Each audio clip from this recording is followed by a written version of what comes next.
Activision Blizzard is coercively violating your right to privacy, and is doing so by violating your right to ownership. Activision Blizzard, which has a track record of violating human rights, is discontinuing its Authenticator application for smartphones.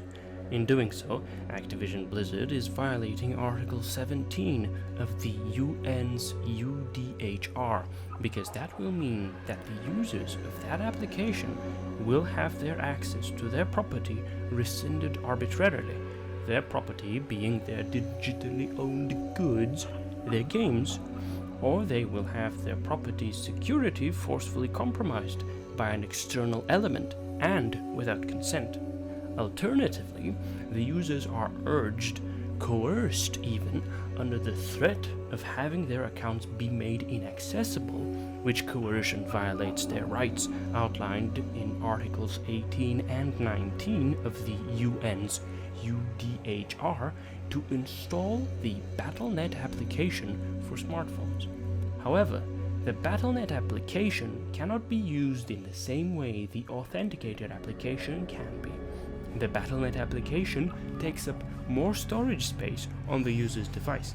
It makes the process of accessing the authenticating function more obtuse and time-consuming by forcing the user to go through a number of menus, which menus feature advertisements, and lastly, but most importantly, the Authenticator application does not siphon information and send it to Activision Blizzard.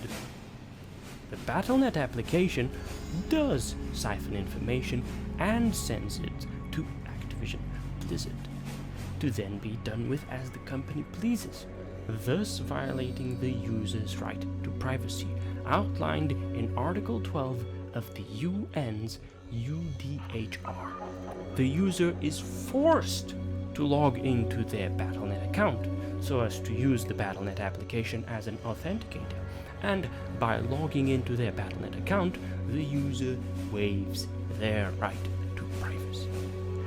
Thus, the removal of the Authenticator application is foul play by Activision Blizzard. This is a violent, harrowing display of predatory design, of horrible user experience, of wretched machinations that disregard the user's humanity, and a clear-cut example of blackmail. Something that the user does not want to happen will happen unless the user gives and does for Activision Blizzard exactly what they want. How long will the violation of our supposedly inalienable human rights be permitted?